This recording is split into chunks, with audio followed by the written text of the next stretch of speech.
اعوذ باللہ من الشیطان الرجیم بسم اللہ الرحمن الرحیم الحمد للہ والصلاة والسلام علی آلہا ولعنت اللہ علی آلہا اما بعد۔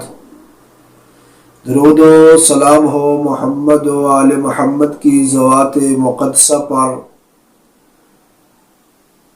اور اللہ تعالی محمد و آل محمد کی ولایت کا اقرار کرنے والے ان کے محبین پر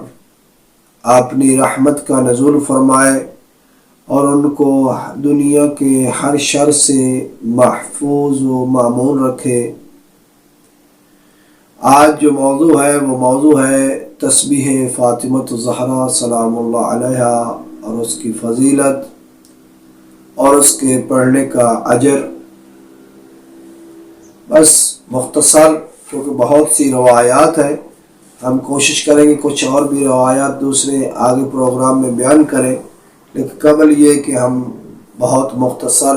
2 یا 3 روایات کو یہاں بیان کرتے ہیں۔ ان میں سے پہلی روایت کہ رحمت للعالمین سے جب فاطمۃ الزہرا سلام اللہ علیہا نے خادمہ کی خواہش کی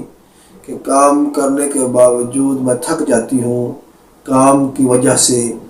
کوئی مجھے بھی ایک خادمہ عنایت فرمائے، تو رحمت للعالمین کا فرمانا، بیٹا اگر آپ چاہیں، اگر آپ کو پسند ہو، میں آپ کو وہ چیز عطا کروں جو دنیا کی خادمہ سے بہتر ہے۔ تو بی بی نے فرمایا، بے شک بابا، آپ فرمائیں۔ تو اس وقت رحمت للعالمین نے فرمایا، زہرا میں آپ کو یہ ایک ہدیہ پیش کر رہا ہوں، یہ ہدیہ اپنی زندگی کا وظیفہ بنا لو، تو کبھی آپ کو دنیا میں اور آخرت میں غم محسوس نہیں ہوگا، تھکان جسم میں نہیں ہوگی۔ تو بی بی فرماتی ہے کہ جب بابا نے مجھے یہ ہدیہ عطا کیا تو میں جب صبح سے شام تک کام کرتی تھی، جب تھک جاتی تھی تو میں اس تسبیح کا ذکر کرتی تھی۔ اس تسبیح کے ذکر کی وجہ سے اللہ تعالی میرے جسم میں جو تھکاوٹ ہوتی تھی وہ ختم ہو جاتی تھی۔ وہ تسبیح ہم آگے جا کر ذکر کرتے ہیں۔ تو امام محمد باقر علیہ السلام ایک روز فرما رہے تھے کہ تسبیح فاطمۃ الزہرا کی فضیلت کیا ہے۔ تو امام نے فرمایا کہ جو انسان تسبیح فاطمۃ الزہرا سلام اللہ علیہا کو پڑھتا ہے، تسبیح فاطمۃ الزہرا تسبیح بیان کرتا ہے، ذکر کرتا ہے، اور اس تسبیح ختم ہونے کے بعد وہ اللہ کی بارگاہ میں استغفار کرتا ہے تو اللہ تعالیٰ اس کو معاف کر دیتا ہے، اس کی مغفرت کر دیتا ہے، غفر اللہ لہ، اللہ اسے بخش دیتا ہے۔ پھر مولانا نے وضاحت فرمائی کہ مولانا سے پوچھا گیا تسبیح کیا ہے، فرمایا ہوا اللسان میاں، کہ وہ زبان پر جو کلمات ہیں وہ 100 دفعہ جاری ہوں گے، وَأَلْفُ فِي الْمِيزَانِ،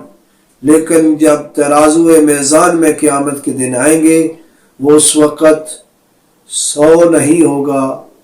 بلکہ 1000 وہ ہوگا۔ پھر مولانا نے فرمایا کہ جو انسان پڑھتا ہے تسبیح کو تو وہ تسبیح جو ہے کیا کرتی ہے، پڑھنے والے سے شیطان کو دور کر دیتی ہے اور رحمان کو اس مکلف پر، اس تسبیح پڑھنے والے پر راضی کر دیتا ہے۔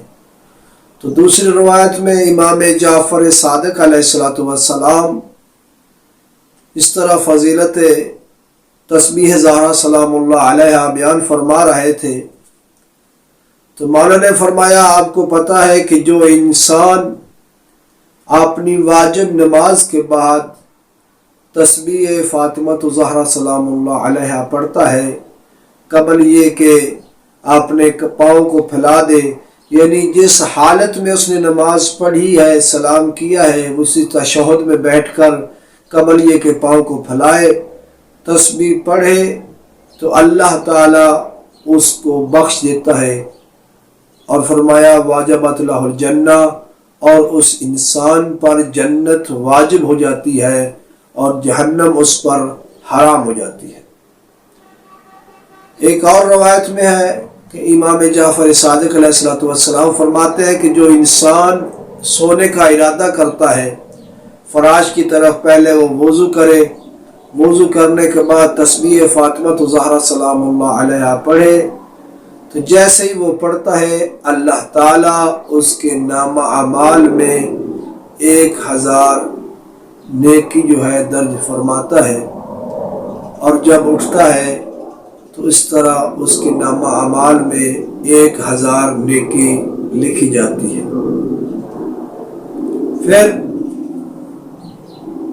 جب مولا امام جعفر صادق علیہ السلام سے پوچھا گیا ہاتھ پر پڑھنا، فرمایا یہ بی بی کی ابتدائی سنت تھی،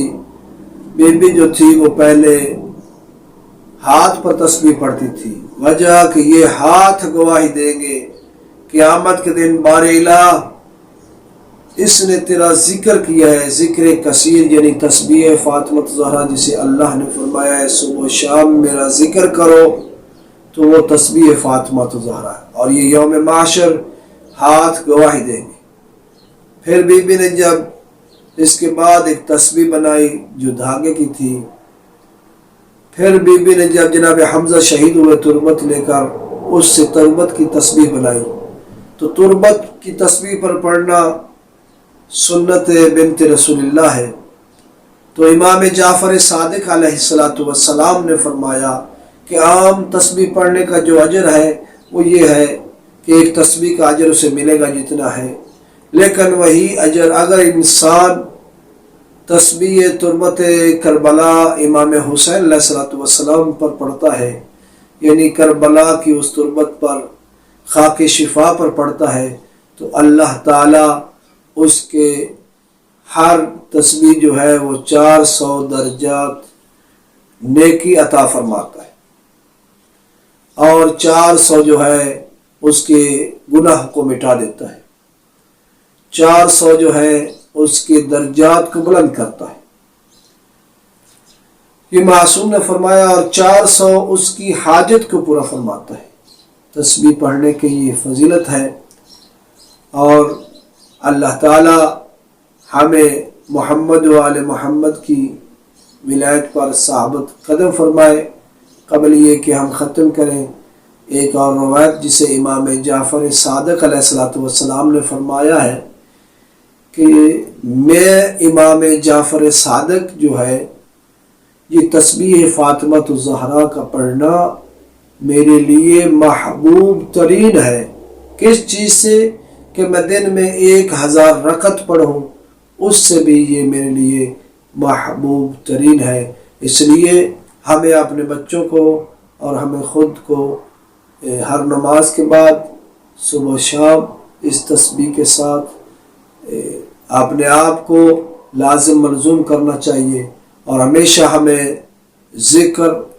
تعلیم محمد و آل محمد کے ذریعے کرنا چاہیے، جس طرح معصومین علیہ السلام فرماتے ہیں اس طرح عمل کرنا چاہیے۔ الحمدللہ